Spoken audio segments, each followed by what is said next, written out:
Puis, donc, nous allons passer à la communication d'Emmanuel Nadeau, qui est également étudiant sous la direction de Benoît Grenier. Le titre de sa communication est « Les artisans alimentaires de la ville de Québec au 18e siècle, immigrants et originaires de la Nouvelle-France ». Donc, Emmanuel s'intéresse à la dimension spatiale de ces artisans. Donc, d'où proviennent-ils et pourquoi sont-ils à Québec? Comment se disposent-ils à Québec? Et s'intéresse beaucoup, lui également, à la reproduction familiale de ces artisans, la transmission du métier. Donc, Emmanuel, je te laisse la parole pour 15 minutes. Merci beaucoup, Félix. Donc, les artisans alimentaires, c'est un groupe qui a été quand même relativement peu exploré dans le cadre de la Nouvelle-France. Donc, dans le cadre de mon mémoire, j'essaie de jeter un peu plus de lumière sur eux. Donc, pour commencer, il faudrait préciser qu'est-ce que le terme artisan alimentaire comprend. Donc, dans ce cas ici, ça va être les boulangers, les bouchers, les cuisiniers, les pâtissiers et les traiteurs. Ça pourrait inclure d'autres catégories, mais j'en ai pas répertorié dans ma période de temps. Donc, dans le cadre de mon mémoire, je tente de savoir si c'est un groupe notable ou plus généralement, c'est quoi son statut socio-économique. Donc, mon corpus est composé de 41 membres, répertoriés grâce aux 2 recensements de la Ville de Québec, celui de 1716 et 1744. Mais évidemment, les artisans sont nés avant, ils commencent à travailler avant ça et continuent par la suite. Donc, aujourd'hui, je vais m'éloigner légèrement de mon étude sur le groupe en général. Puis je vais tenter de voir s'il y a des différences qui existent entre les artisans immigrants et ceux qui sont nés au Canada. Donc, essentiellement, dans mon corpus, 18 des 41 artisans sont nés en France et les 23 autres sont nés dans la colonie, pour la grande part à Québec, mais quand même aussi dans les villages environnants. Donc, je vais comparer leur taux d'alphabétisation, leur propriété foncière, ainsi que s'ils possèdent le logement ou la bâtisse dans lequel ils travaillent et vivent. Je vais également faire sortir les cas exceptionnels parce que j'ai quelques cas qui en disent assez long quand même sur le groupe en général. Donc, pour commencer, je peux présenter rapidement l'immigration en général en Nouvelle-France, donc sous le régime français, donc un peu différent de ce qu'Audrey nous a parlé. Donc, en fait, c'est compris de 10 000 personnes pendant tout le 160 ans environ qu'a été le régime français. En fait, on pourrait dire qu'il y a 30 000 personnes qui ont migré en Nouvelle-France, mais en fait, il y a eu beaucoup quand même de mortalité, célibat, de retour à la mère patrie, des gens qui se dirigent vers d'autres colonies, comme Audrey nous l'a si bien mentionné. Donc, en fait, il y a seulement 10 000 personnes qui vont être ce que certains historiens appellent l'immigration fondatrice. Donc, les gens qui vont être les ancêtres des descendants aujourd'hui dans le Canada français. Donc, en général, les migrants non permanents ont laissé très peu de traces dans les archives, ont longtemps été sous-estimés par les historiens. Et heureusement, tous les immigrants que j'aborde dans mon mémoire, c'est tous des gens qui font partie de l'immigration fondatrice et sont donc assez bien répertoriés. Donc, juste pour donner une petite information générale sur les immigrants, 90% des immigrants sous le régime français viennent de la France. Donc, c'est le cas de tous les membres de mon corpus, principalement du Nord, du l'Est, la Normandie, La Rochelle, Paris. Près de 2 tiers ont moins de 30 ans. Donc, en général, les artisans dans mon corpus qui arrivent de la France arrivent assez jeunes quand même et ont donc le temps de s'établir. Ça ne devrait pas être un gros facteur sur leur réussite, selon moi. Les immigrants, en fait, sont 3 fois plus urbains que la population générale de la France. Donc, 80% des gens qui arrivent en Nouvelle-France sont d'une ville plutôt qu'un milieu rural. Donc, ce qui explique partiellement le fait que 45% des immigrants sont des artisans. Donc, pas nécessairement alimentaires, beaucoup de maçonniers, charpentiers, des choses comme ça. Ce qui est un peu plus normal, le milieu urbain, mais qui est quand même élevé.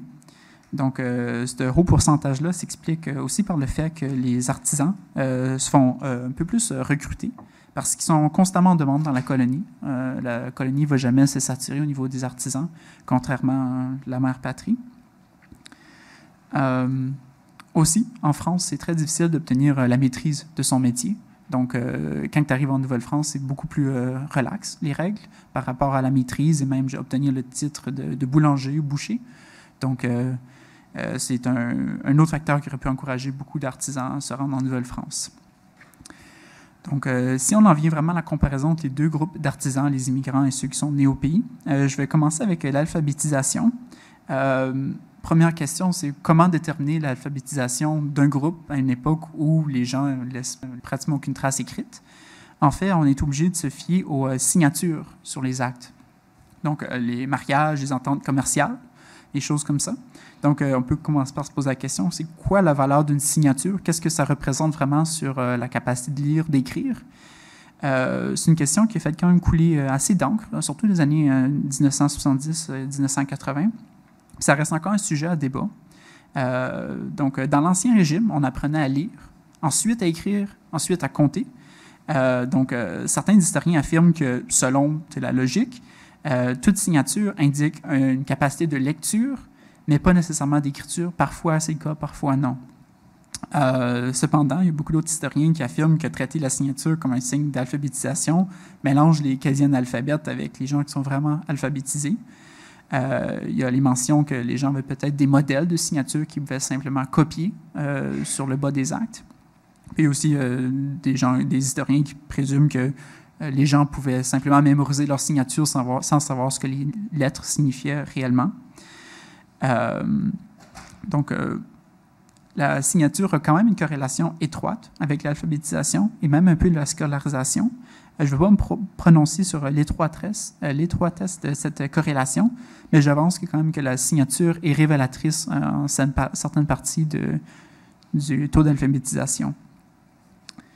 Donc, dans le cas des individus qui nous intéressent, 25 sur les 41 artisans dans mon corpus savent signer, ce qui représente 60 %, qui est quand même assez élevé.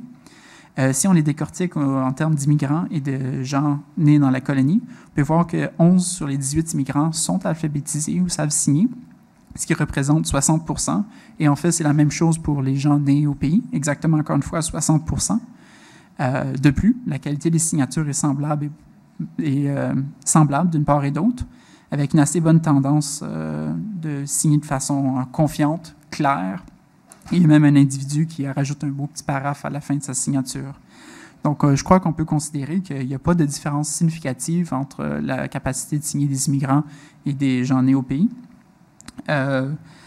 On peut quand même noter que pour la population générale, disons que dans les 1750, il y a seulement 43 % de la population générale qui est capable de signer. Donc, on peut voir que les artisans se placent quand même un peu au-dessus de la moyenne. Le deuxième facteur que j'aimerais vérifier, c'est si les artisans possèdent la bâtisse dans laquelle ils vivent ou travaillent. Donc, essentiellement pour ça, j'ai cherché les baux dans les archives. Et ici, on commence à avoir des différences assez notables entre les deux groupes. Donc, en fait, 8 des 18 immigrants louent un point dans leur vie, ce qui représente 44 % du groupe, alors que 7 sur 23 des gens nés en Nouvelle-France louent, ce qui représente seulement 30 %, qui commence une différence assez importante. J'aimerais noter ici quand même qu'il manque peut-être des actes parce que les 2 pourcentages me paraissent assez bas d'après ce que j'ai lu au sujet de l'époque, mais je crois qu'on a quand même une indication assez importante d'une disparité que les immigrants louent plus souvent que les gens qui sont nés au pays. Finalement, j'aimerais examiner l'achat de propriétés par les artisans. On peut penser que ce serait peut-être un peu redondant suite au dernier point, mais l'achat de propriété peut être plus qu'une façon d'acheter où on va vivre ou travailler, mais en fait, ça peut être un investissement et c'est souvent aussi une façon d'aider ses enfants à s'établir. Donc ici, on peut voir une différence très significative. Donc en général, les immigrants achètent 1,2 propriétés de moyenne pendant leur vie et les gens originaires de la colonie en achètent 3,2. Donc ça commence à brocher le triple. Ici, on peut voir que ça paraît très bien pour les gens nés dans la colonie, qui semblent être plus prospères et capables de s'acheter beaucoup plus. Comme on a vu plus tôt aussi, la majorité des immigrants arrivent assez tôt dans leur vie. Donc, ces chiffres-là, je ne pense pas qu'ils s'expliquent par le fait que les immigrants arrivent simplement à la fin de leur vie et n'ont pas le temps d'acheter beaucoup de propriétés. Donc, maintenant qu'on a vu des statistiques un peu générales sur les deux groupes, j'aimerais souligner quelques individus qui ressortent très clairement de mon corpus, puis un peu voir d'où ils viennent, ces individus-là. Donc, premièrement, il y a Augustin Cadet, qui est un boucher, on parle de lui comme étant le marchand boucher du roi, donc il travaille quand même un peu pour le gouvernement. Il y a des dizaines d'accords commerciaux et notariés, ce qui est très rare à l'époque. En fait, c'est un des 3 seuls qui a des quantités si grandes. On a aussi Romain Delbecq, un autre boucher, qui a beaucoup de marchés commerciaux, de formation de société. Il achète beaucoup de terrains. Il y a un très grand réseau. Puis parce qu'il se trouve dans beaucoup d'actes notariés des autres artisans. À mesure que je lis les autres actes, je vois tout le temps son nom qui revient. On dirait qu'il est toujours là. Il peut se permettre des serviteurs. Quand même, à l'époque, c'est quand même impressionnant. On peut voir qu'il est assez prospère. Puis il y a beaucoup d'actes qui réfèrent à lui comme un bourgeois. Donc, en fait, ça peut être un bon signe de son succès. Et finalement, Joseph Cadet, un autre boucher, est munitionnaire du roi. Donc, en fait, lui aussi fournissait un peu le gouvernement, donc l'intendance, la gouvernance. Essentiellement, il y a une quantité record d'ententes, de contrats, de marchés de livraison. Il engage beaucoup d'artisans pour travailler pour lui. Il y a une grande quantité d'achats de propriétés. Donc, je crois qu'il achète environ 15 propriétés dans sa vie, qui est très anormal. Il achète même des navires. Il y a plus de 500 actes notariés. En fait, il est incomparable à tout le reste des membres de mon corpus. Et ce qui est important à souligner ici, c'est que les 3 individus qui ont très bien réussi dans la vie sont tous nés au Québec. Donc, elles viennent toutes de la ville de Québec. Donc, on peut voir que ça peut être un indicateur en soi de la possibilité de réussite parmi les 2 groupes. J'aimerais aussi souligner 2 autres individus notables à leur façon dans mon corpus, Marianne Aubuchon et Marie-Louise Corbin. C'est les 2 seules femmes artisanes, au moins qui sont répertoriées comme telles. Ils viennent tous 2 du Québec. Elles sont identifiées comme boulangères suite à la mort de leur mari boulanger. Et elles gardent un peu l'entreprise allée par la suite.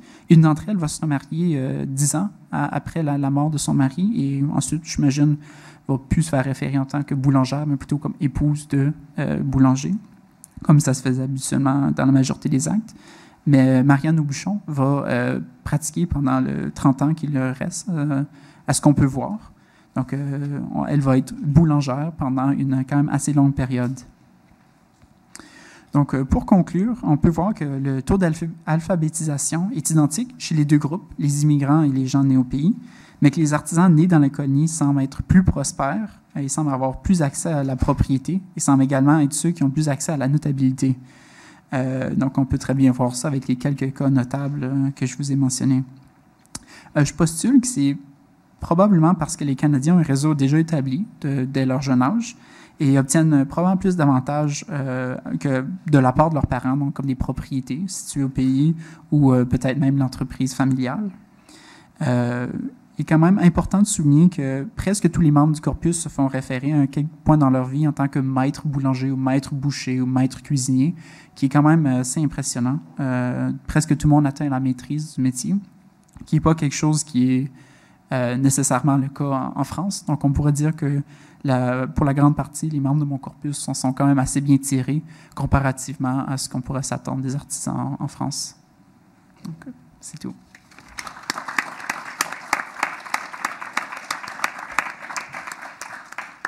Merci, Emmanuel.